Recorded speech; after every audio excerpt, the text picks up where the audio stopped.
পরম প্রেমময় শ্রী শ্রী ঠাকুরের শ্রীহস্ত লিখিত সত্যানুসরণ গ্রন্থ থেকে পাঠ করছি।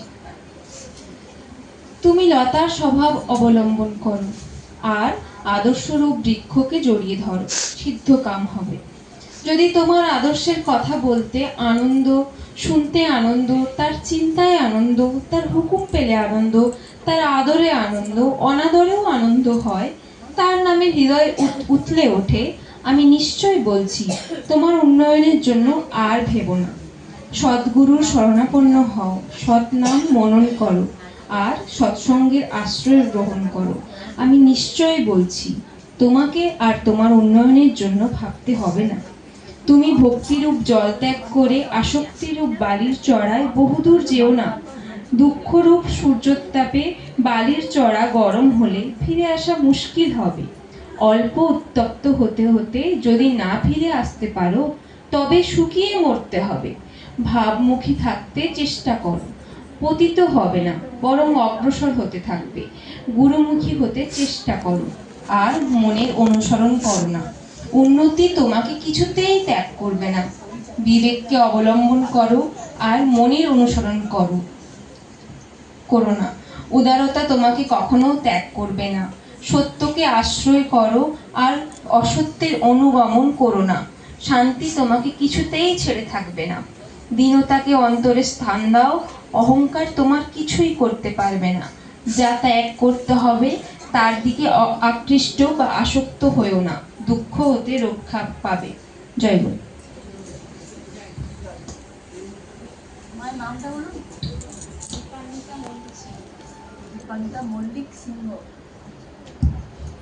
এখন নারী নীতি পাঠ হবে। নারী নীতি পাঠ করছেন আমার শ্রদ্ধা মা দীপান্বিতা মল্লিক সিংহ মা।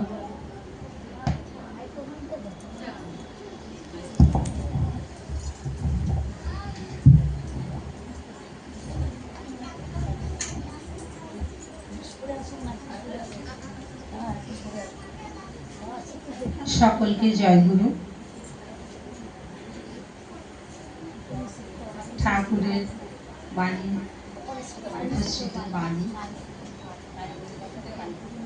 মেয়ে আমার, নারী নীতি থেকে পাঠ করে শোনাচ্ছি। মেয়ে আমার, তোমার সেবা, তোমার চলা, তোমার চিন্তা, তোমার বলা পুরুষ জনসাধারণের ভিতর যেন এমন একটা ভাবের সৃষ্টি করে, যাতে তারা অবনত মস্তকে নত জানু হয়ে সসম্ভ্রমে ভক্তি গদগদ কণ্ঠে মা আমার, জননী আমার বলে মুগ্ধ হয়, বুদ্ধ হয়, তৃপ্ত হয়, কৃতার্থ হয়। তবেই তুমি মেয়ে, তবেই তুমি সতী।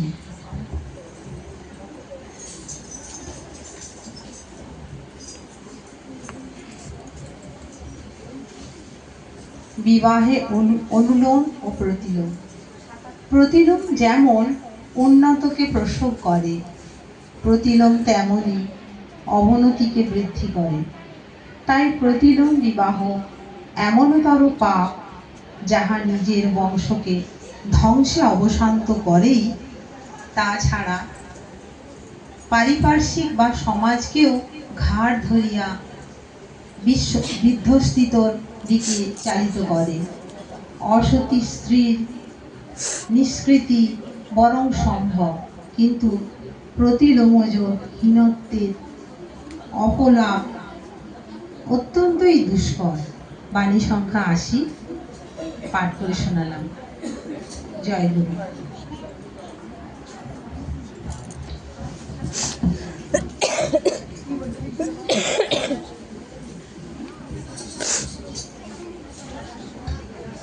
এখন চলার সাথী বাণী পাঠ হবে। চলার সাথী বাণী পাঠ করছে আমার স্নেহের রীনা বিট।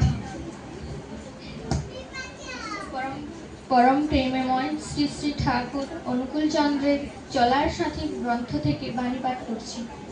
বিবাহের বয়স। স্বামী স্ত্রীর ভিতর অন্তত 15 হইতে 20 বৎসর বয়সের পার্থক্যে স্ত্রীর উচ্ছল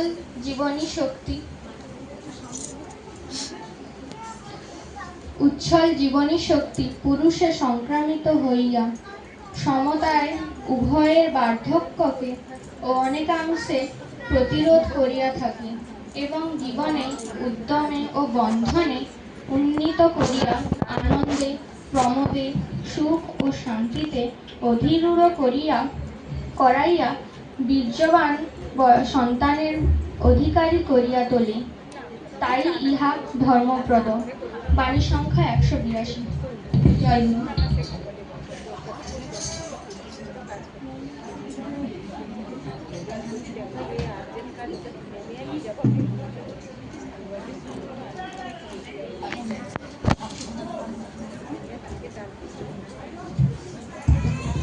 এখন স্বাস্থ্য সদাচার সূত্র বাণী পাঠ করছেন আমার শ্রদ্ধেয় মা মৌমিতা ভৌমিক মা।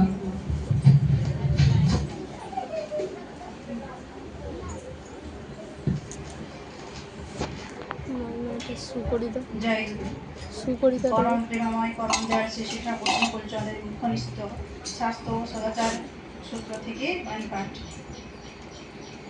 ব্যবহারযোগ্য কোনো বস্তু প্রস্তুতকালে, বিশেষত খাদ্যদ্রব্য প্রস্তুতির সময় নিজের শরীর, হাত, পা, মুখ, নাক ইত্যাদি বিশেষ রূপে পরিষ্কার পরিচ্ছন্ন করে তাক করতে যেও।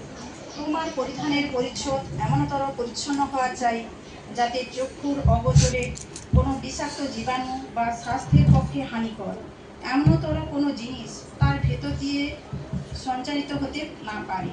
যথোপযুক্ত ব্যাধি প্রতিষেধক ব্যবস্থায় সহজ ও শত হয়ে ওইগুলি করতে যেও। কোনো পাত্র হতে চুমুক দিয়ে খেয়ে বা তাতে মুখ দিয়ে উপযুক্তভাবে পরিশ্রুত না করে সেগুলি অন্যকে দিতে যেও না। খাদ্যবস্তু বা পানীয় যা কিছু এমনতরভাবে পরিশুদ্ধ ও পরিচ্ছন্ন করে রেখো যাতে কোনো প্রকার বিষাক্ত জীবাণু তা হতে বাহিত হয়ে মানুষের সংক্রামিত হয়ে উঠতে না পারে। তাতে তোমারও মঙ্গল, অন্যেরও মঙ্গল। এই সাত্ত্বিক আচার পরিপালনে মানুষ অনেক আপদ বিপদকে এড়িয়ে চলতে পারে। বাণীর সংখ্যা 77। জয় গুরু।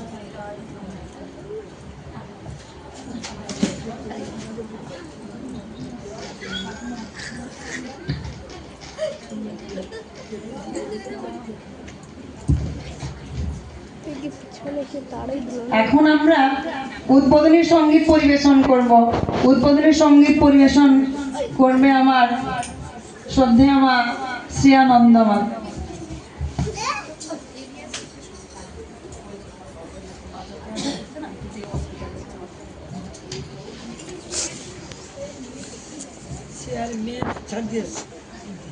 মেয়ে কোথায়? হ্যাঁ,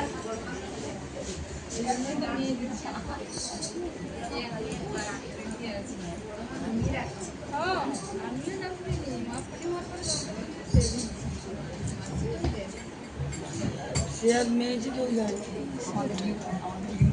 ভালো হয়েছে, পরে সব ঘোষণা করবে।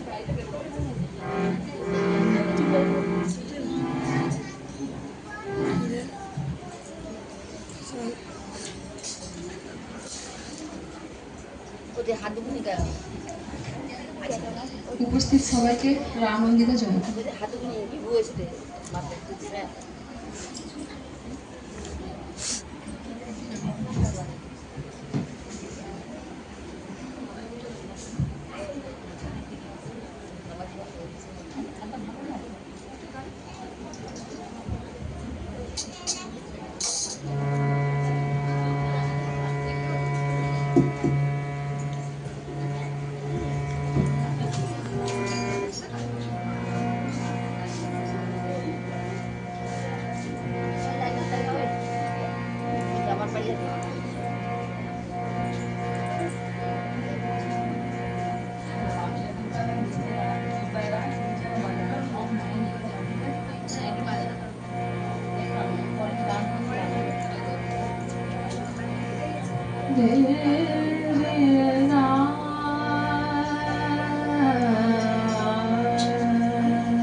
জগত জননী পতিত পাবনী জন্মদায়িনী দেবী ষোড়শী বালা জননী নারায়ণী ব্রহ্মণী মাতা জগত জননী পতিত পাবনী জন্মদায়িনী দেবী ষোড়শী বালা জননী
খুব সুন্দর করে আমার শ্রী আনন্দমা ঠাকুরের উদ্বোধনী সঙ্গীত গাইলেন। এবার ঠাকুরের কোরাস গান করছেন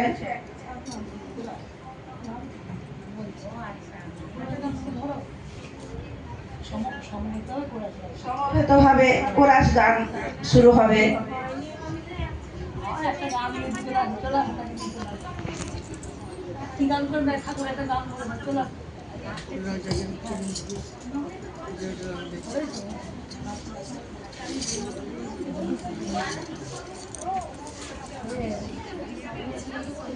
যাও এই যাও তুমি যাও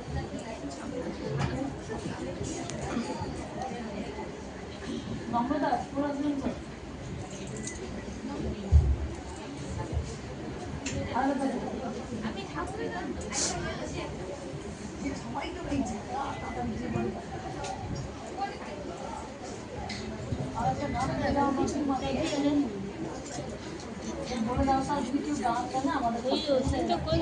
আচ্ছা, কেউ যদি গান করতে ইচ্ছুক হন আমাদের কাছে এসে নামটা বলে যাবেন।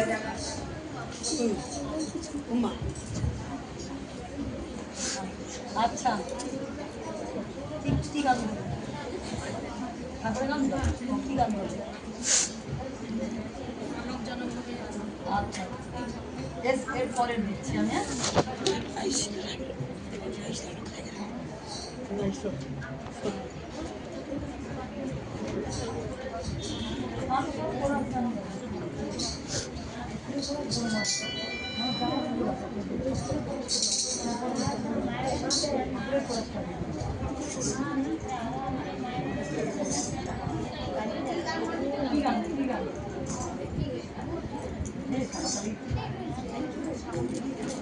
ঠাকুরের কোড়া ভাবন মেঘে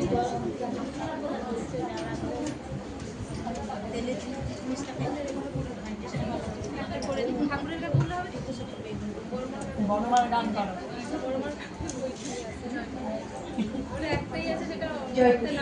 আচ্ছা বুঝতে যাও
Bye.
সুন্দর করে আমাদের ঠাকুরের কোরাস গান সবাই মিলে গাইলাম। এবারও আরো একটা ঠাকুরের কোরাস গান হবে। আমার প্রতিমা ভৌমিক মা হারমোনিয়ামের সঙ্গ দিচ্ছেন।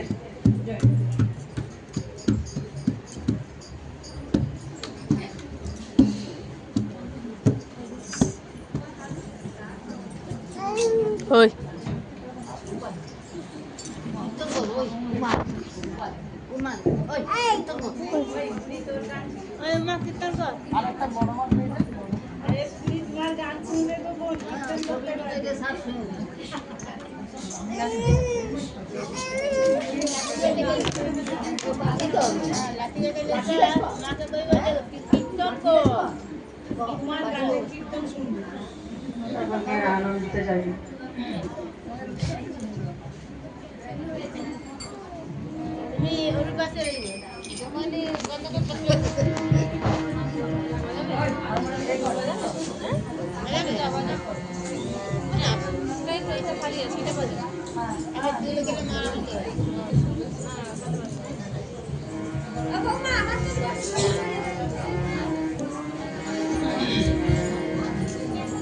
মানব জনম হবে আর হবে না, মানব জনম হবে আর হবে না, সময় কাটিতে সব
Oh,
আমাদের ঠাকুরের কোরাস গান অনুষ্ঠিত হলো।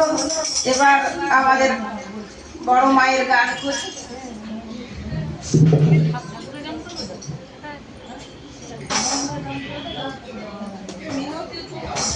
বাবা ছাড়িয়ে দিছ বাহ উন্নতি হবে মা। এবার আমার বড় মায়ের গান পরিবেশন করছেন মিনতি উপাধ্যায় মা। সঙ্গে আমরা সবাই সঙ্গ দেব।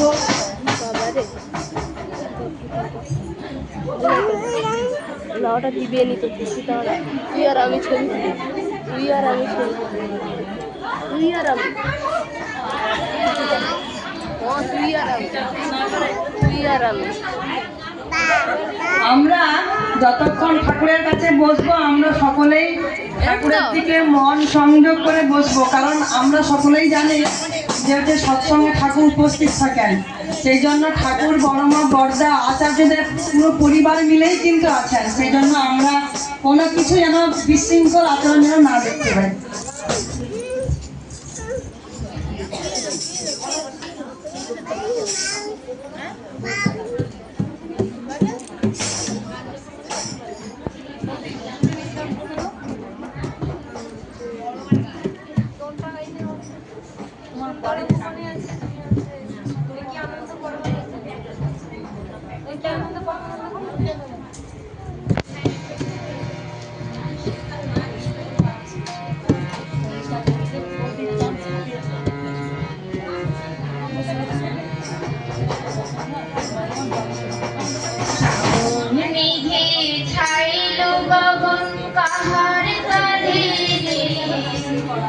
माए से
আচ্ছা, সুন্দর করে গাইলেন মিনতি মা সহ সবাই। এবার মধুমিতা ত্রিপাঠী মা ঠাকুরের গান পরিবেশন করছেন।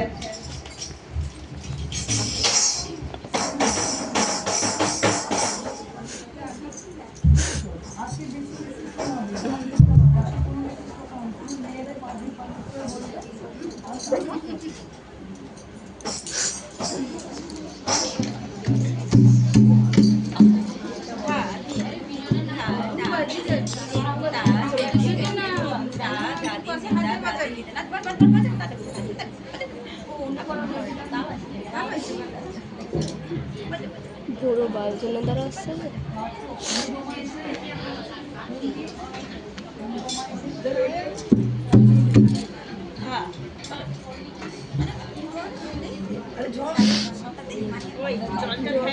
অনেক বাজে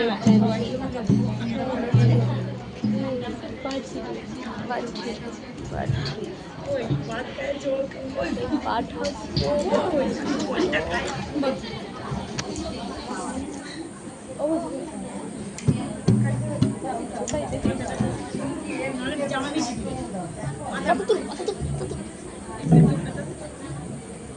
জয় গুরু।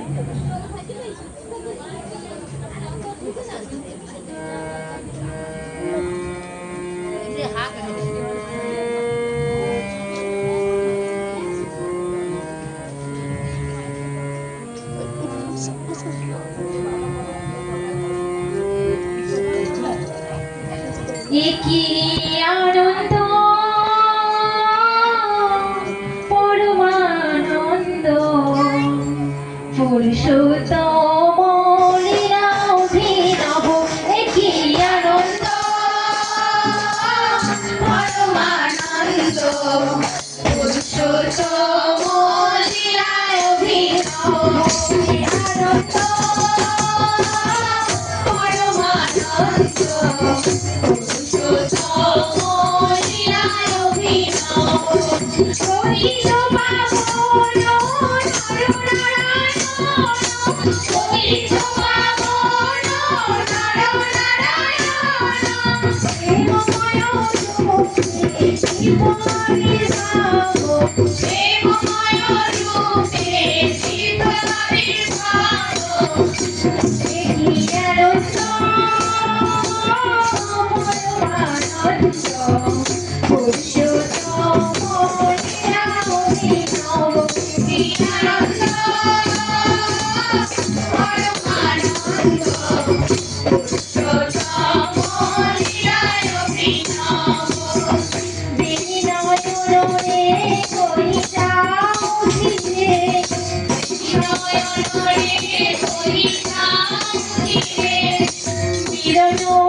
একই আনন্দ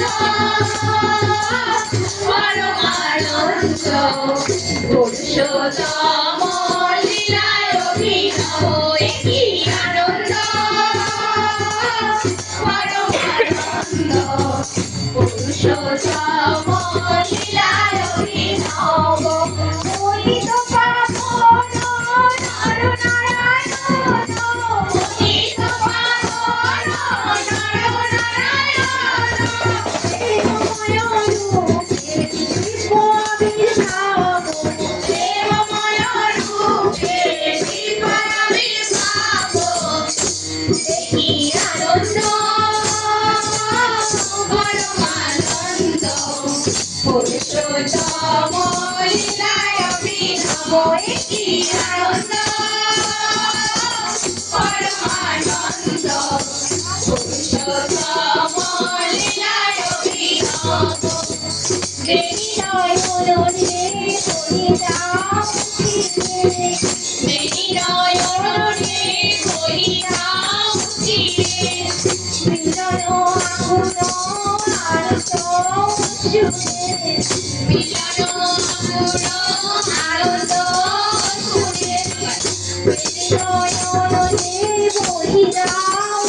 সত্যি একই আনন্দ। কি সুন্দর মা গানটা ধরলেন, আমরা সবাই মিলে সুন্দরভাবে আনন্দ করলাম গানের মধ্য দিয়ে। আমরা সত্যিকারের মাতৃ সম্মেলন যে শ্রাবণ মাসে সারা শ্রাবণ মাসের পরিক্রমা চলছিল, আজকে আমাদের এখানে সৎসঙ্গ মন্দিরে আমরা মায়ের মানে আবির্ভাব দিবস উদযাপন করছি সুন্দরভাবে সবাই আনন্দের সঙ্গে। এতক্ষণ গান হলো, এবার ইষ্ট প্রসন্ন করার জন্য আমার তনুশ্রী গিরিমাকে আহ্বান জানাচ্ছি।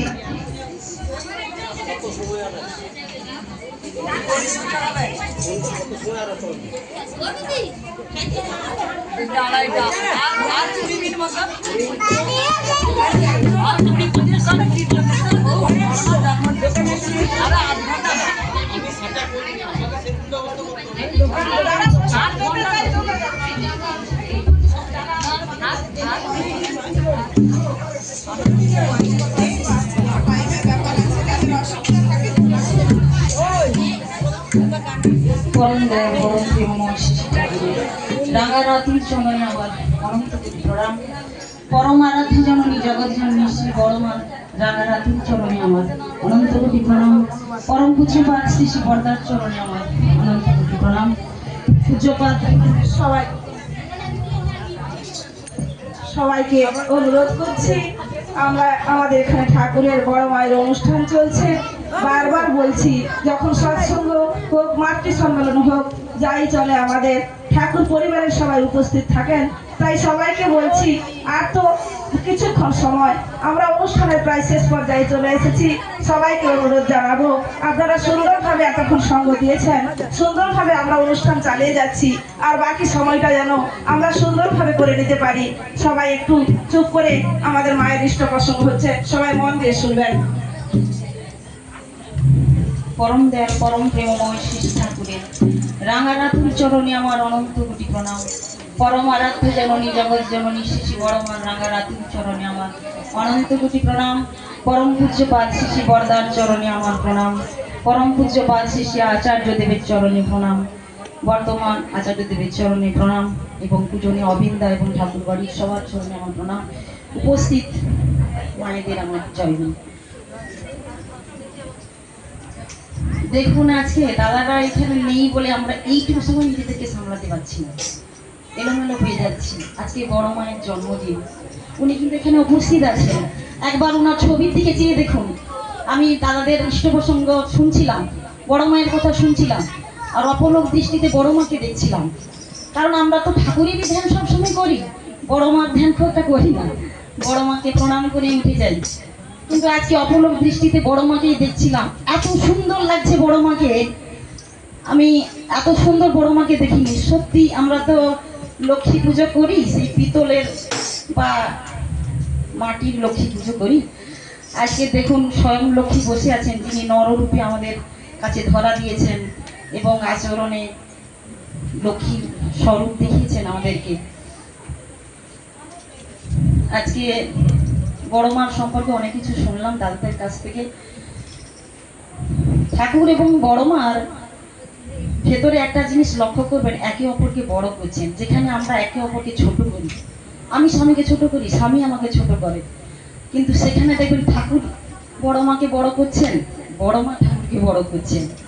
বড় মা বলছেন, একদিন খেতে বসছেন, বড় মা রান্নাতে নুন দিতেই ভুলে গেছেন, কিন্তু ঠাকুর নীরবেই খেয়ে নিলেন। কিন্তু বড় মা খেয়ে দেখলেন খাওয়াতে নুনই পড়েনি। আবার কি, খেতে বসে ঠাকুর বলছেন আমার ঘি ভাত খেতে ইচ্ছে করছে, আর বড় মা সঙ্গে সঙ্গে করে দিচ্ছে। আমরা বলে কি বলতাম, খেয়ে দিয়ে কাজ নেই, তুমি যেইটা করে দিচ্ছি খেয়ে নিন, তো খেয়ে নাও, তো আমরা করতে পারবো না। এতক্ষণ খেটে খুটে করলাম, এইগুলো খেতে পারছি। আমাদের সঙ্গে ঠাকুর আর বড় মার তুলনা করে দেখুন। আজকে আমরা মাতৃ সম্মেলন সৎসঙ্গ যা কিছু করছি, তাদের মধ্যে বাহ্য মতো না। তাই জন্য আমাদের একটু তুলনা করতে হয় যে তারা কেমন, আমরা কেমন। আমাদের কোথায় ঘাটতি আছে বড় মার সঙ্গে আমাদের। তাই জন্য তো বড় মাকে নিয়ে এত আলোচনা। তবে এই শ্রাবণ মাসটাই শুধু আমরা বড় মাকে নিয়ে আলোচনা করি। যদি প্রতিটা সারা বছর ধরে এইভাবে বড় মা নিয়ে একটু আলোচনা হতো, আমাদের বাড়িতে আমিও আমার স্বামী সব সময় এই শ্রাবণ মাসে শুধু বড় মাকে নিয়ে বেশি আলোচনা করি। হ্যাঁ, কিন্তু সারা বছর আলোচনা হলে আরো একটু ভালো হতো। সাধারণত আমরা দেখবেন মায়েরা বলে, যারা বৃদ্ধ হয়ে যায়, বলছে বাবা তুমি থাকতে থাকতে আমি মরে যাই, বাবা তুমি চলে গেলে আমার তো অবস্থা খারাপ হয়ে যাবে, কে দেখবে না দেখবে। কিন্তু বড় মা সেখানে কি বলছে, না তুমি থাকতে থাকতে মরে যাই, এ সাথে আমার কখনো হয়নি। কেন বলো তো, না তোমার খুব কষ্ট হবে আমি না থাকি। আবার সেই জায়গায় ঠাকুর কি বলছেন, ঠাকুর বলছেন যে আমি চলে গেলে এর থেকে দায়, তবে বড় খোকা ভরসা, এই যাই। এইগুলো আর বড় মার সম্পর্কে তো শুনলাম। আর বড় মার ছিল কি বলুন তো, অসীম ধৈর্য, সহনশীলতা, যেটা আজকালকার দিনে আমারও অভাব, সহনশীলতার অভাব, ধৈর্যের অভাব, সহ্য শক্তির অভাব। সারদা মা একটা কথা বলতেন, সেই মেয়েরাই সংসারে লক্ষ্মী হয় যে চোখ থাকতে অন্ধ আর মুখ থাকতে বোবা। মানে চোখে সবকিছুই দেখবে, অন্যায় অপরাধ সবকিছুই দেখবে, কিন্তু অন্ধ হয়ে থাকবে। মুখে বলতে ইচ্ছা করবে, বলবে না। বড় মা তাই করতেন, মানে বলার তো তখন সুযোগ ছিল না আগেকার দিনে, সব কথাতেই ঘাড় নাড়তেন উনি। হ্যাঁ, বলার তেমন সুযোগ ছিল না। তবে যুগ পাল্টেছে, যুগ যতই পাল্টাক যাই হোক, আমাদের সৎসঙ্গী যে মায়েরা আমরা আছি, আমাদের সঙ্গে অন্যান্য মায়েদের একটু ডিফারেন্স থাকাটা উচিত। আমরা যারা সবচেয়ে যাদের মেয়ের মা যারা হয়েছেন, তাদেরকে বিশেষ করে বলবো, মেয়েদেরকে একটু নারীর নীতি মা মেয়ে দুজনে মিলে পাঠ করবে এবং তাদের মর্মার্থ তাদেরকে বোঝাবেন। কারণ আমাদের সৎসঙ্গী ফ্যামিলির মেয়েরাও যদি আজকে টোটোতে আস্তে আস্তে শুনছিলাম, বলছে আজ এখন মেয়ের প্রচুর অভাব, মেয়েগুলো যাচ্ছে কোথাও? কারণ মেয়েগুলো ওই যে বয়সে ঠাকুর দীক্ষার কথা বলছেন ওই বয়স থেকেই তারা পালিয়ে যাচ্ছে। এত কষ্ট করে যে মা সন্তানকে কষ্ট করে মানুষ করছে, বা স্বপ্ন দেখছে মেয়েকে এটা দেবো সেটা দেবো, এইভাবে মানুষ করবো, এইভাবে এটা সেটা দেবো, সবকিছু তছনছ হয়েছে এক মুহূর্তে।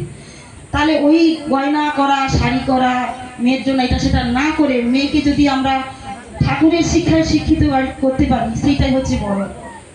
দেখবেন যদি মেয়েকে ওই নারীর নীতিগুলো পাঠ করে করে করে তাদের অভ্যস্ত করে রাখেন না, একদিন ওই মেয়ে ইচ্ছে করলেও যেতে পারবেন না। যেমন ওই যে আরজি করে একটা ঘটনা ঘটলো, আপনারা সবাই অবগত হয়েছেন, সবাই জানেন। ঠাকুর বলছে কুমারী মেয়েরা যখন কোথাও বেরোবে, কার সঙ্গে বেরোবে?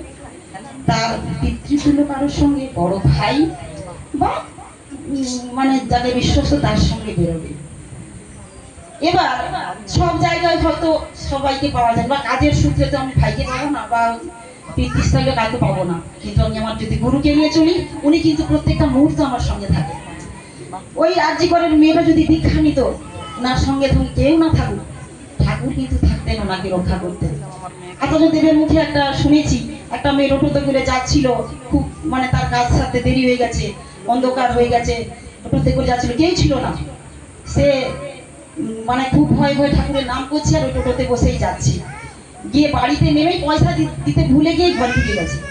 গিয়ে টোটোওয়ালা পিছনে ছুটছে, ও দিদি আপনি পয়সা দিলেন না, ঢুকে গেলেন।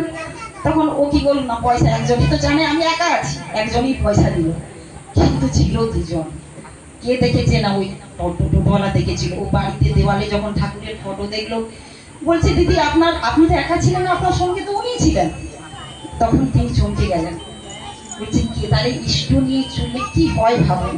এগুলো জ্বলন্ত উদাহরণ আমাদের জীবনে।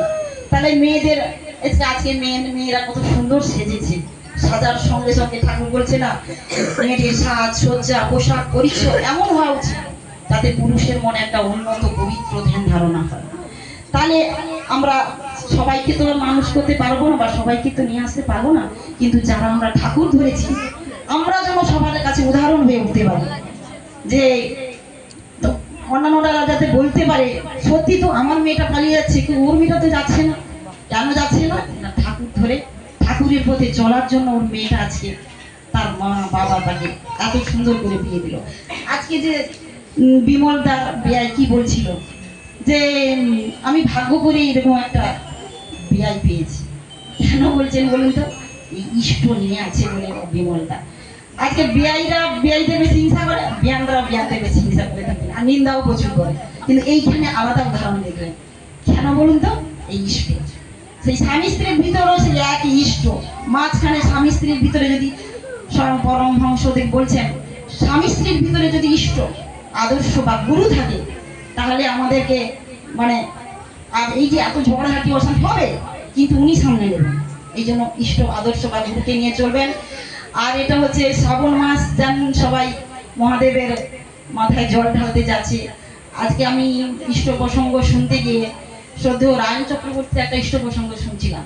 ওইখানে উনি শিব পুরাণ পড়তে গিয়ে উনি বললেন, স্বয়ং শিব দুর্গাকে বলছেন যে কোনো মানুষ যদি গুরু দীক্ষা না নেয়, তাকে না দিয়ে যদি না খায়, তাহলে একটা ব্রাহ্মণকে হত্যা করলে যে পাপ হয় সেই পাপ হয়। তাহলে বুঝুন, তাহলে ব্রাহ্মণকে হত্যা করার পাপ যিনি করছেন, তার হাতের জল কি স্বয়ং শিব নেবেন? তাইলে আসুন না, সবাইকে বলুন যে গুরু দীক্ষা নিতেই হবে। ঠাকুর বলছে, দেব দেবতা হাজার ধরিস, আচার্য তোর ইষ্ট নয়, স্পষ্টতর জেনে রাখিস, জীবন চলাই তার নেহাত ভয়। তাহলে আচার্য মানে আচরণ সিদ্ধ, তিনারা তো মানুষ রূপে নররূপে এসে আমাদেরকে সমস্ত দেখিয়েছেন কিভাবে স্ত্রীর সঙ্গে ব্যবহার করতে হয়, কিভাবে সন্তানের সঙ্গে ব্যবহার করতে হয়। আমরাও সেগুলো দেখে দেখে বা পড়ে পড়ে শুনছি, জানছি। হ্যাঁ, এইগুলা আসুন মায়েদের সঙ্গে এইগুলা সবাই আসুন, আমরা ঠাকুরকে মাথায় নিয়ে চলি, ঠাকুরের মনের মতো হয়ে উঠি। আর কিছু বললাম না। জয় গুরু।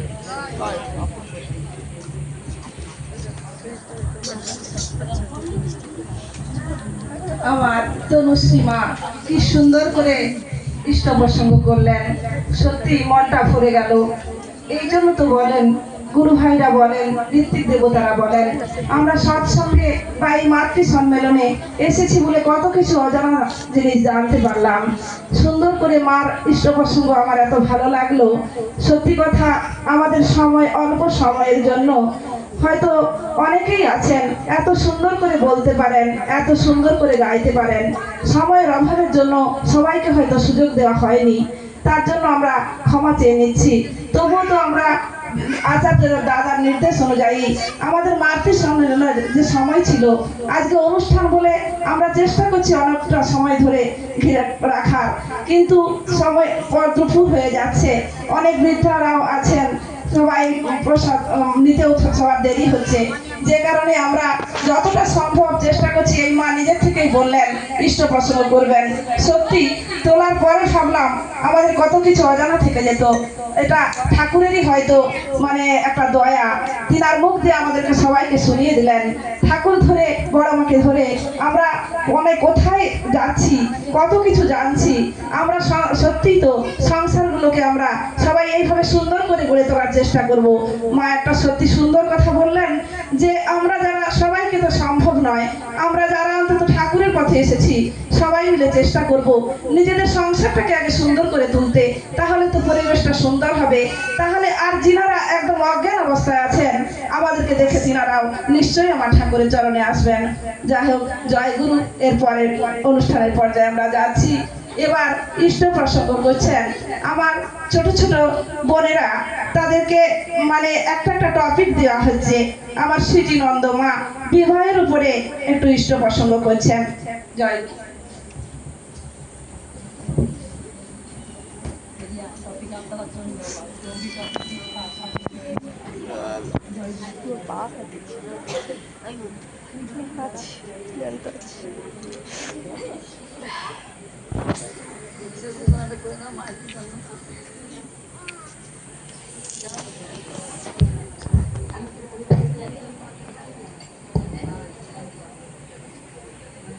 মায়েরা কেউ চলে যাবেন না। আমরা সৎসঙ্গ কেন্দ্র ভূপতিনগর থেকে মায়েদের জন্য কিছু বিশেষ ব্যবস্থা রেখেছি, সকলে নিয়ে যাবেন।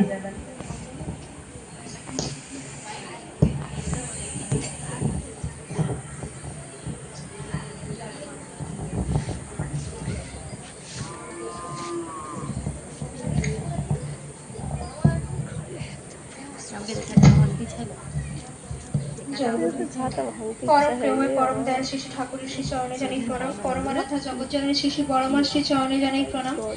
পরম পূজ্য পাদ শ্রী শ্রী বরদাস শ্রী চরণে জানাই প্রণাম। পরম পূজ্য পাদ বর্তমান শ্রী শ্রী আচার্য দেবের শ্রী চরণে জানাই আমার প্রণাম। ঠাকুরবাড়ির প্রতি প্রত্যেকের শ্রী চরণে জানাই প্রণাম। উপস্থিত সবাইকে রানন্দিত জয়গুরু জানাই। সবাইকে জয়গুরু। আজকে আমি ইষ্ট প্রসঙ্গ করছি। আমার টপিক হচ্ছে বিবাহ। মানুষ মানে বিয়ে করে মানে কেমন করে বিবাহ অ্যাকচুয়ালি করা উচিত সমাজে। আমরা তো অ্যাকচুয়ালি শ্রী শ্রী ঠাকুরের দীক্ষিত, দীক্ষা নিয়ে আমরা শ্রী শ্রী ঠাকুরের আদর্শকে অবলম্বন করেই আমরা চলবো। আমরা তার নির্দেশ অনুযায়ী তার মতো করে নিজের জীবন চালনা করব। তিনি যেইভাবে বলেছেন সেইভাবে তার আদেশকে অনুসরণ করেই আমাদের চলাটাই আমাদের জীবনের মূল ধর্ম। তো তিনি এবার কি মানে বিবাহ নিয়ে কি বলেছেন বা বিবাহ কেমন করে করা উচিত সেটা নিয়ে আমি বেশিক্ষণ বলবো না, কিছু সময় বলবো। আমার আগে যে মা ইষ্ট প্রসঙ্গ করে গেলেন, সত্যি খুব গুরুত্বপূর্ণ কথাগুলো বলেছেন। একটা মেয়ের কিভাবে চলতে হবে বা একটা মেয়েকে কেমনভাবে ভদ্রভাবে সমাজে থাকতে হবে। এখনকার দিনের একটা কথা বলি, কারণ বেশিরভাগ আমি একটা জিনিস দেখেছি, সবাই বলে যে মানে ছেলেদের যেই যে দোষ বা ছেলেরা কিছু মানে ভুল যে করে, সেটা কিন্তু করে অ্যাকচুয়ালি মেয়েদের কোনো কিছু ভুল ত্রুটির জন্যই ছেলেরা করে। আগে কিসের জন্য করতে হবে, আগে নিজের দোষটা আগে ধরতে হবে যে আমার নিশ্চয়ই এই পজিশনে কিছু, আমি যেটা করেছি আমার পরনের কাপড় নিশ্চয়ই এই পজিশন হয়েছিল, তাই জন্য সেই ছেলেটা আমাকে এরকম টোন করে কথা বলেছে। এইটা আগে আমাদের ভাবতে হবে। তো বিয়ের আগে মানে ঠাকুরের যে বলা আছে, ঠাকুরের যে বাণী আছে, বিয়ের আগে বিয়ে নিয়ে ঠাকুর একটা যে বাণী দিয়েছে, আমি সেই বাণীটা একটু বলছি। বিয়ে ব্যাপারে সবার আগে বর্ণের হিসেব করিস, তার সাথে তুই বংশটিকে বেশ খতিয়ে দেখিস। বংশ দেখে শ্রদ্ধা হলেই স্বাস্থ্য দেখিস কেমন তার সাথে তুই বাজিয়ে নিবি স্বভাব অভ্যাস ব্যবহার। এ সবগুলির সুসঙ্গতি মিলেই যদি যায়, বিদ্যা দেখিস নজর করে কর্মের ওজন তাই। পারম্পর্যে এইগুলি সব মিলিয়ে দিলেই বিয়ে, প্রায় দেখিস ঠকবি না তুই মরবি না বিষিয়ে। শ্রী ঠাকুর। এই বাণীটা আমি যখন দেওঘরে যাই তখন বাণীটা কিন্তু সামনেই থাকে, নাটমণ্ডপের সামনে, আচার্যদেবের একদম কাছে। কেন থাকে? কারণ আচার্যদেবের কাছে যারা হচ্ছে বিবাহ নিয়ে বেশিরভাগ মানে আবেদন জানায়, অনুমতি নিতে যায়, আচার্যদেব দাদা প্রথমেই বলেন তাদেরকে যে ঠাকুরের বাণীটা পড়ে এসেছিস তো, ভালো করে দেখে এসেছিস তো, না হলে বাণীটা পড়ে নি। মানে বিবাহটা অ্যাকচুয়ালি এরকমই করা উচিত। বিবাহ বলতে যেটা বোঝায়, বিবাহ কি বিপূর্বক বহ ধাতু, যেটা বহ মানে কি বহন করা। অ্যাকচুয়ালি নারী কিন্তু বহন করে, নারী বিবাহ করে, আর নারী ও পুরুষ উভয়ে মিলেই সেটাকে বহন করে নিয়ে চলে। ঠাকুরের মতে নারী কিন্তু অ্যাকচুয়ালি শ্রেষ্ঠ বরণ করে। আর বহন নারী যেহেতু একটা নারী মানে এমনই, নারী পুরুষকেও যেভাবে বহন করতে পারবে, মেয়েকেও সেভাবে বহন করতে পারবে। এটাই হচ্ছে মানে বহনের বৈশিষ্ট্য। তো এবার মানে বেশি কিছু বলবো না। আমাদের বর্তমান যা সামাজিক পরিস্থিতি, তার জন্যই কিন্তু আমাদের মেয়েদেরকেই ঠিক হয়ে চলা উচিত। আমরা যারা দীক্ষা নিয়েছি, যারা ধরো আমাদের বন্ধু বান্ধবীরা আছে, তারা হয়তো কেউ দীক্ষা নেয়নি, কিন্তু আমরা যারা দীক্ষা নিয়েছি আমাদেরকে ভালো আচরণটা করে তাদের সামনে দেখাতে হবে যে মেয়েরা এইভাবে চলতে হবে, আমাদের মেয়েদেরকে এইভাবে চলতে হবে। সত্যি ওই যে মাটি আরজি করে ঘটনাটা বললো, সত্যি খুব দুঃখজনক ঘটনা, কিন্তু এখানে আমাদের কিছু হাত নেই, আমাদের কিছু করারও নেই। কারণ স্বাভাবিকভাবে একটা মেয়েকে চলার পথে অনেক কিছুই ভেবে চলতে হয়। কারণ বাইরে কাজ করা মানেই ঔদ্ধত্যপনাও নয়, বা কি বলবো, মানে তেমনভাবে জীবন চলনাও নয়। আমাকে আমার দিক ভেবে সবার মানে পারস্পরিক দিক চিন্তা করে সবকিছু বিবেচনা করেই জীবন কাটাতে হবে। এবারে তো বিবাহের ঠাকুরের বিধিমাফিক যে বিবাহ মতে সেটা দু রকমের ভাগ আছে, অনুলোম ও প্রতিলোম বিবাহ। অ্যাকচুয়ালি মানুষ তো এবার বুঝতে পারবে না যে কোনটা করলে খারাপ, কোনটা করলে ভালো। অনুলোম বিবাহ করলে খারাপ হবে কি ভালো হবে, বা প্রতিলোম বিবাহ করলে ভালো হবে কি খারাপ হবে। এবারে অনুলোম বিবাহটা কিন্তু ভালো, কিন্তু খারাপ, ও প্রতিলোম বিবাহটা আরো খারাপ। অনুলোম বিবাহ কেমন? ঠাকুরের বিধিমাফিক যে বিবাহ, না আগে বলে দিই যে অনুলোম বিবাহটা অ্যাকচুয়ালি অনুলোম বিবাহ করে উচ্চ বর্ণের ছেলে নিম্ন বর্ণের মেয়েকে বিবাহ করাটাই অনুলোম বিবাহ বলা হয়ে থাকে। হ্যাঁ, আচ্ছা, হ্যাঁ, ঠাকুরের বিধিমাফিক যে বিবাহটা, সেটা হচ্ছে স্ববর্ণ ভিন্ন গোত্র হতে হবে, সেটাকেই তখন বিধিমাফিক অনুলোম বিবাহ বলে। আর প্রতিলোম বিবাহটা কি? একেবারেই মানে নিচু, হ্যাঁ, যেটা করা যায় না, যেটা একদম মানে কি বলবো, পাপের পর্যায়ে পড়ে যায়, যেটা একদম নিচু বর্ণের ছেলে, নিচু জাতির ছেলে যদি হয়, কোনো উঁচু জাতির মেয়ে, মানে ধরো আমি যদি কোনো নিচু জাতিতে গিয়ে মানে বিয়ে করি, তবে সেটা হয়তো প্রতিলোম বিবাহ হবে। প্রতিলোম বিবাহ কিন্তু খুব খারাপ, কিন্তু আমি হয়তো সেখানে আমার মতো করে মানিয়ে নিতে চেষ্টা করব, কিন্তু সেটা ঠাকুরের মতে পারস্পরিক বিবাহ কিন্তু হবে না। মানে সেটা খুব খারাপ হয়ে যাবে।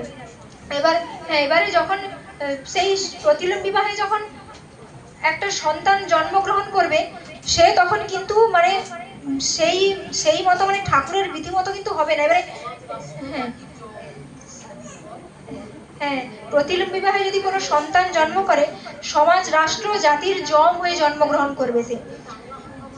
এই যে কারণ এই যে আজকে বর্তমান সমাজের পরিস্থিতি, আজকে যে মানে দেশে দেশে এত যে এই ঘটছে, কারণ কোনো ভালো মানুষ তো নেই। ভালো মানুষ থাকলেই তো এইগুলো রোধ হবে। এই যে ধরুন আরজি করে কিছু জন আছে না, প্রতিবাদ করতে বেরিয়ে পড়ছে, এই প্রতিবাদ করতে বেরাচ্ছে ঠিক, কিন্তু তাদের প্রতিবাদের ভাষা কেমন হওয়া উচিত? প্রতিবাদের ভাষা তেমনই হবে, ভালো ধরনের হবে। কিন্তু এরকম তো প্রতিবাদ করে লাভ নেই, আগে ভালো মানুষ সৃষ্টি করতে হবে। এইগুলোকে আটকালেই তো তবেই প্রতিবাদ করা। ভালো মানুষ নেই কেন? কারণ নারীরা ভালো নেই। নারীদের মানে যেখান থেকে মানুষ সৃষ্টি হবে, হ্যাঁ আগে ভালো মা হয়ে উঠতে হবে। ভালো মা হয়ে ওঠার জন্য কি করতে হবে? আগে ঠাকুরের বিধিমাফিক ভালো বিবাহ করতে হবে। এই যে কিছু না বুঝে মেয়েরা ধরো পালিয়ে গিয়ে বিয়ে করছে, সে হয়তো সেটা সাময়িক সুখের জন্য কিছু না ভেবে আবেগের বশে করে ফেলছে, কিন্তু আজ যেটা আমার ভালো লাগছে পরবর্তীকালে সেটা নাও ভালো লাগতে পারে আমার, সেইটা ভেবে বিবেচনা করে তারপরে আমার পা বাড়ানো উচিত সেইখানে। নারীর নীতিতে ঠাকুর অনুলোম প্রতিলোম নিয়ে একটা কথা বলেছে, বাণী লিখেছে। কিন্তু আছে নারীর নীতি যে পাঠ করেছিল মা, বাণীটা বলেছিল, বাণীটা হচ্ছে হ্যাঁ বাণীটা হচ্ছে অনুলোমে পুণ্য আর প্রতিলোমে পাপ। অনুলোম যেমন উন্নতকে প্রসব করে, প্রতিলোম মানে অনুলোম বিবাহ, স্ববর্ণ ভিন্নগোত্র অনুলোম বিবাহ করলে মানে যে উন্নতি হবে, মানে ঠাকুরের বিধিমাফিক বিবাহ করলে সব কিছুই ঠিকঠাক হবে। আর প্রতিলোম তেমনই অবনতিকে বৃদ্ধি করে। প্রতিলোম বিবাহ এমনই পাপ, মানে নিজের তো অবনতি হবেই হবে, প্লাস মানে সামাজিক মানে রাষ্ট্র জাতি সব কিছুই ধ্বংস হবে। তাই প্রতিলোম বিবাহ এমনতর পাপ, যাহা নিজের বংশকে ধ্বংসে অবসান্ত করেই, তাহা ছাড়া পারিপার্শ্বিক ও সমাজকেও ঘাড় ধরিয়া বিধ্বস্তির দিকে চালিত করে। অসতী স্ত্রীর নিষ্কৃতি বরং সম্ভব, কিন্তু প্রতিলোমজ হীনত্বের অপলাপ অত্যন্তই দুষ্কর। এটা নারীর নীতিতে বানিয়ে আছে। মানে সত্যি প্রতিলোমজ মানে অসতী স্ত্রীর একটা নিষ্কৃতি করা সম্ভব, সে নাম করে পার হয়ে যাবে, কিন্তু প্রতিলোম বিবাহে মানে যদি মানে সেইটাকে বিস্তার হয়ে যায়, সেটা সমাজে বিস্তার লাভ হয়ে যায়, তার নিষ্কৃতি কোনোভাবেই সম্ভব হয় না। বরং কি রাবণ দুঃশাসন যতই মানে, এবারে বিবাহ কি, বিবাহ একটা মঙ্গলের প্রতীক, বিবাহ একটা মঙ্গলজনক জিনিস। এবারে এই বিবাহটা সমাজে তো মানে আমরা অনেক দেখেছি, আমরা পুরাণেও পড়েছি, মহাভারতেও পড়েছি যে বিবাহে পাণ্ডুর কথা পড়েছি, পাণ্ডুর উদাহরণ পড়েছি। পাণ্ডু কেমন সন্তান ছিল দেখেছি, দুঃশাসনে কেমন সন্তান ছিল দেখেছি, বা ধৃতরাষ্ট্র কেমন সন্তান হয়ে জন্মগ্রহণ করেছিল। আমরা গান্ধারীরও কথা পড়েছি, সবার কথাই পড়েছি। এবারে মেন কথাটা হচ্ছে ফারাক হচ্ছে মায়েদের ফারাক বলতে কেমন, তার স্ত্রী কেমন স্বামীকে ভক্তি শ্রদ্ধা করে সন্তানের জন্ম দিয়েছে, আর অন্য কেমন স্ত্রী স্বামীর প্রতি ভক্তি শ্রদ্ধা রেখে সন্তানকে জন্ম দিয়েছে। এইটাই হচ্ছে কথা। তো বিবাহ অ্যাকচুয়ালি ঠাকুরের মতেই সবাই করবেন আপনারা। এবারে যারা মেয়েরা আছে মানে আমার সমবয়সী, আমিও একটা মেয়ে, আমিও দুদিন পর বিয়ে করব, অবশ্যই ঠাকুরের বিধিমাফিক সব কিছু মেনেই বিবাহ করব। আমি আর বেশি কিছু বলছি না, আমি এখানে ইষ্ট প্রসঙ্গ শেষ করছি। জয় গুরু। আমার শ্রীজি নন্দমা সুন্দর করে বিবাহ নিয়ে ইষ্ট প্রসঙ্গ করলো, ভালো সবাই শুনলাম। আমরা সত্যিই ঠাকুরের বিধান মেনে সব কিছু করা উচিত। এবার আমার রিয়া পাত্র মা টপিক হচ্ছে আচার আচরণ ব্যবহার, এই নিয়ে ইষ্ট প্রসঙ্গ করছে।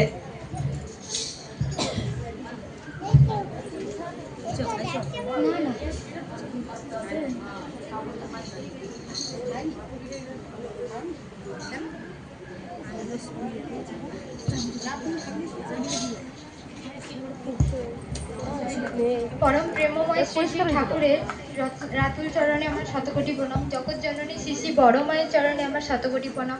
পরম পূজ্যপাদ শ্রী শ্রী বড়দাদার চরণে আমার শতকোটি প্রণাম। পরম পূজ্যপাদ শ্রী শ্রী আচার্য দেবের চরণে আমার শতকোটি প্রণাম। এবং এখানে উপস্থিত সকলকে আমার জয় গুরু।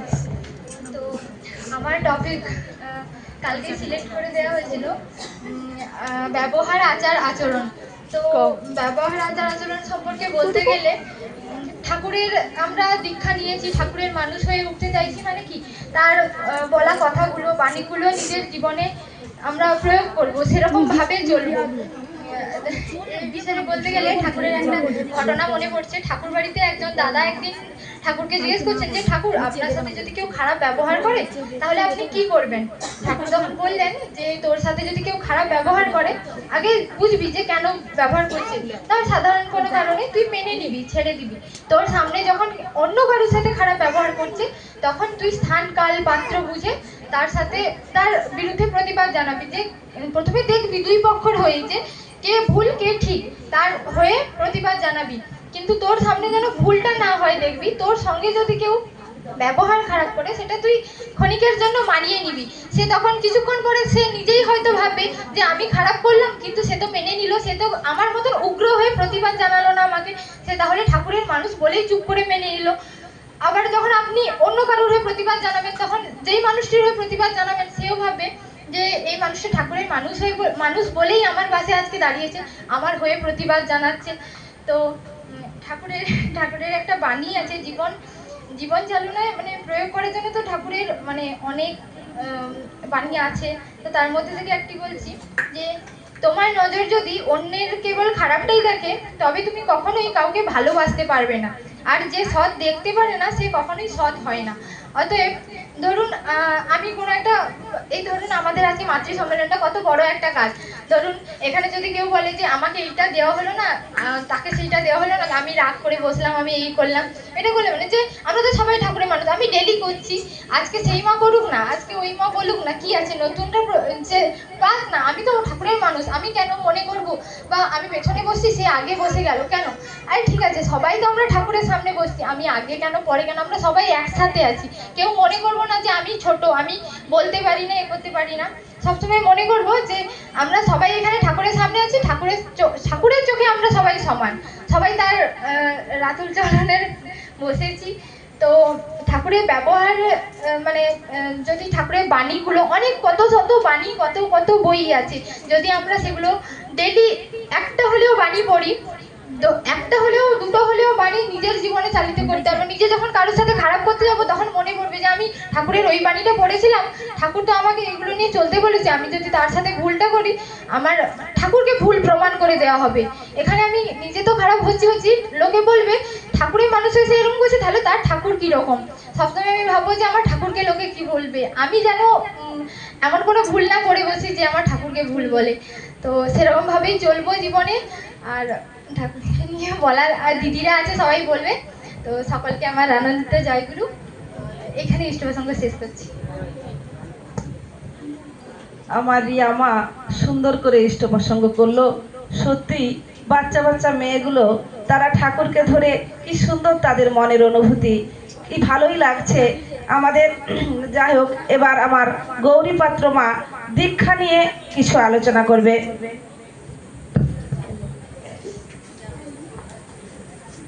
মায়েরা যে এতক্ষণ বসে আছেন, ঠাকুরের কাছে খুবই ভালো লাগছে। আজকে বড় মায়ের জন্মদিন, 3টা বেজে গেছে, তবুও মনে হচ্ছে মায়েরা কানায় ভরে আছে। খুবই আনন্দ লাগছে আপনাদেরকে পিছনে বসে দেখতে।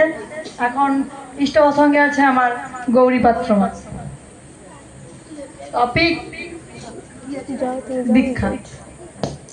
যাও আমি যাই, মা ডাকে কিছু তোমার, আবার যাও না, যাইতে তো করি তোমার যাইতে করি, যাও মা ডাকে। পরম দয়াল শ্রী ঠাকুরের চরণে আমার অনন্ত কোটি প্রণাম। পরম আরাধ্যা জগৎ জননী শ্রী বড়মার চরণে আমার অনন্ত কোটি প্রণাম। বর্দার চরণে আমার অনন্ত কোটি প্রণাম। বর্তমান আচার্যদেব দাদার চরণে আমার অনন্ত কোটি প্রণাম। ঠাকুর বাড়ির প্রতি প্রত্যেকের চরণে আমার অনন্ত কোটি প্রণাম। এখানে উপস্থিত সকলকে আমার আনন্দিত জয়গুরু। আমি তো তেমন কিছু ইষ্টপ্রসঙ্গ করতেও পারি না, আগে আমার দিদি আর বোনরা সবাই বলে গেল। তারা খুব সুন্দর করেই বলেছে। আমি হয়তো এরকম সুন্দর করে আমি বলতে পারবো না। আমার টপিক দিয়েছে, কাল রাত্রেই আমাকে দিয়েছে, উমাদি হঠাৎ ফোন করে আমাকে বলছে তোকে দীক্ষা সম্পর্কে কিছু ইষ্টপ্রসঙ্গ করতে হবে। আমি প্রথমে উমাদিকে বলছিলাম যে আমি তো পারবো না, আমি কিছু সেরকম কিছু ইষ্টপ্রসঙ্গ করতেও পারি না। উমাদি বলছে না 2 মিনিট হলেও তোকে বলতে হবে। তারপর আমি তো একটু তেমন কিছু বলতে পারবো না, 2 মিনিটই বলবো। দীক্ষার সম্পর্কে বলতে গেলে দীক্ষা মানে কি, আমরা জানি দীক্ষা মানে দক্ষতা অর্জন করা। আর দীক্ষা সবাইকে নিয়ে চলতে হবে। আমাদের চলার পথে কিন্তু গুরু ধরে রাখা কিন্তু প্রয়োজন, অবশ্য। আর আমরা যদি বাড়িতে একটা ছোট চারা গাছ লাগাই, তাহলে সেটা বড় করার জন্য কিন্তু আমাদের সার ওষুধ বা বেড়া দিয়ে রাখতে হয়। আর বেড়া দেওয়ার জন্য অবশ্যই বড় করে তোলার জন্য সার ওষুধ তো দিতেই হবে। আর যত্ন করতে হবে। আর ছোট থেকে যদি আমাদের গুরু ধরা থাকে, তাহলে জীবন কিন্তু আরো পরিবর্তন হয়ে যাবে। আর তাই আমরা বলবো যে 12 বছর বয়স থেকেই দীক্ষা দেওয়া, প্রতিটা ঘরে ছোট বাচ্চাদেরও কিন্তু 12 বছর বয়স থেকেই দীক্ষা দিয়ে দেওয়া প্রয়োজন আছে। আর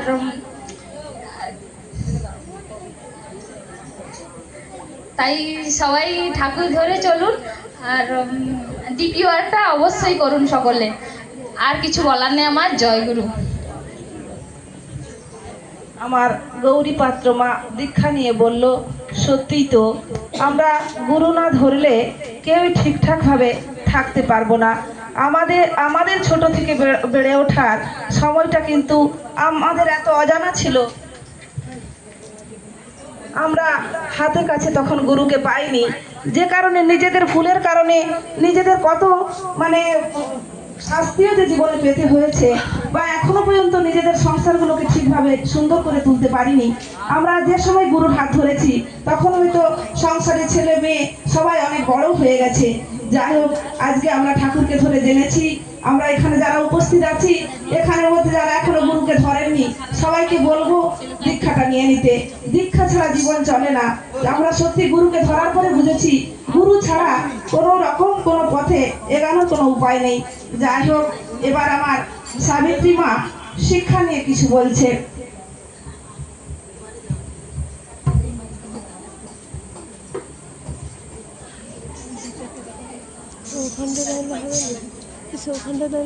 আমি আইসা মাত্র বুঝলি রে। পরম দয়াল পরম ঠাকুর শ্রী চরণতলে আমার কোটি কোটি প্রণাম। পরমারাধ্যা জগজ্জননী বর্মা শ্রী চরণতলে কোটি প্রণাম। পূজ্যপাদ ও বর্দা শ্রী চরণতলে কোটি প্রণাম। বর্তমান আচার্য দাদা শ্রী চরণতলে কোটি প্রণাম। অবিন দাদা এবং ঠাকুরবাড়ির প্রতি প্রত্যেকে শ্রী চরণতলে আমার প্রাণানন্দিত প্রণাম। উপস্থিত সমস্ত মায়েদের এবং বোনেদের আমার প্রাণানন্দিত জয়গুরু। সত্যি বলতে আমি সেরকমভাবে ভালো বক্তা নই, ছোটোখাটো মাঝে মধ্যে যাই সৎসঙ্গে, গিয়ে নিজের মতো করে একটু জাস্ট গান করি। কিন্তু আজকে হঠাৎ আমাকে বলা হলো যে বক্তব্য দেওয়ার জন্য, আমি খুব একটা সহজভাবে নিলাম না, ইতস্তত বোধ করলাম। এবার যেহেতু বলতে বলেছে, সেই হিসেবে আমি একটু চেষ্টা করছি। তো আমার টপিক হিসেবে পড়েছে শিক্ষা। ঠাকুরের কথায় আছে যে মেয়েদের শিক্ষা, দীক্ষা, বিবাহ, এই 3টে জিনিস খুব ইম্পর্টেন্ট মেয়েদের ক্ষেত্রে।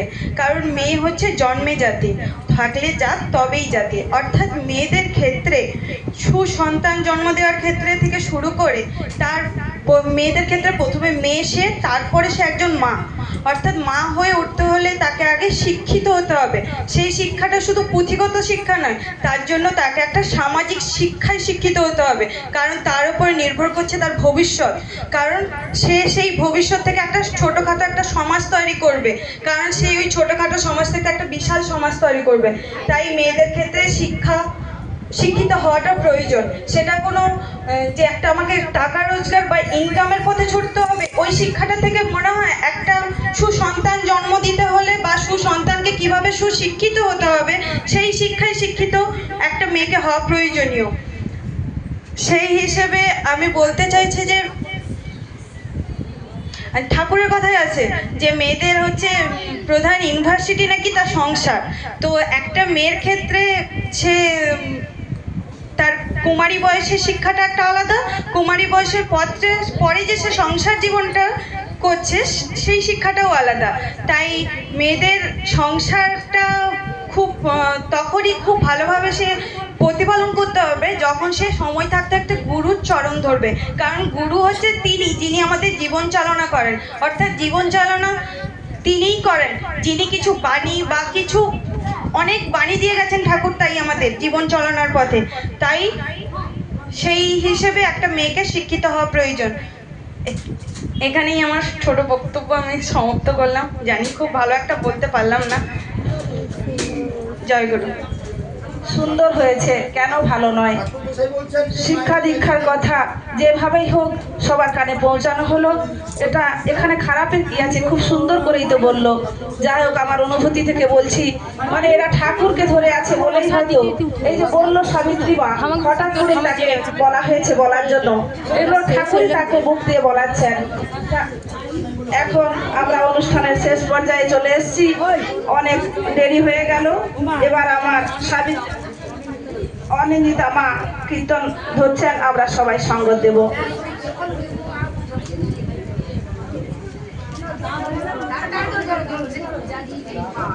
বিরক্তি হয়ে পালিয়ে আমাকে ধরতে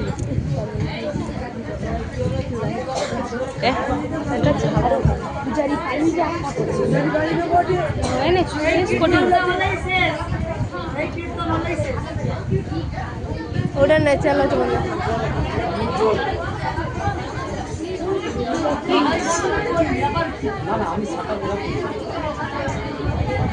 গেল বুঝো ওটা ও কীর্তন হলে না গেল বুঝো দাঁড়িয়ে দাও, দাঁড়িয়ে কীর্তন করো, কীর্তন হইলে তারপরে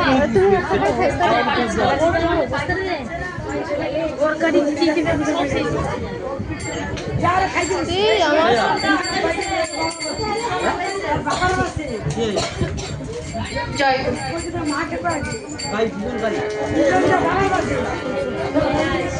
এই উমা, এই উমা,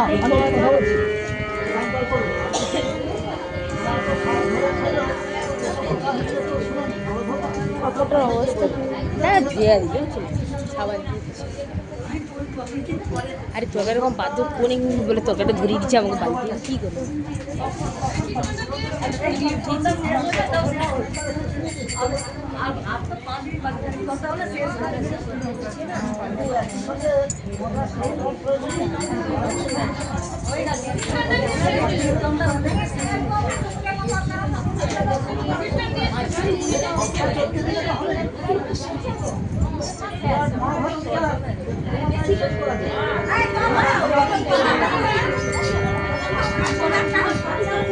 हरे कृष्ण हरे राम अनुकूल चंद्रना हरे कृष्ण हरे राम अनुकूल चंद्रना हरे कृष्ण हरे राम अनुकूल चंद्रना हरे कृष्ण हरे राम अनुकूल चंद्रना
বন্দে পুরুষোত্তমম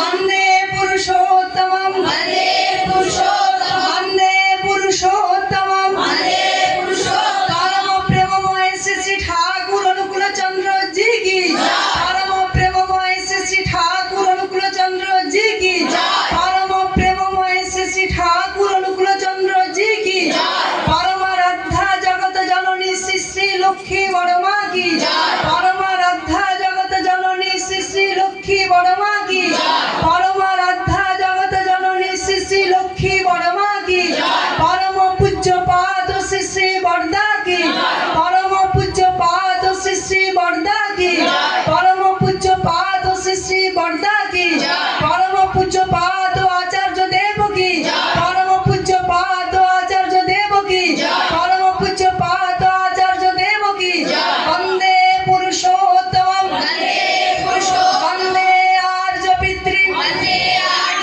বন্দে মাতৃবর্গম বন্দে অহং কৃষ্টি দৈবত্যম বন্দে পুরুষোত্তমম বন্দে পুরুষোত্তমম বন্দে পুরুষোত্তমম পরম প্রেমময় শ্রী শ্রী ঠাকুর অনুকূল চন্দ্র জি কি শ্রী শ্রী লক্ষ্মী বড় মায়ের শুভ 132তম জন্ম দিবস কি মাতৃ সম্মেলন কি আজকের মতো মাতৃ সম্মেলন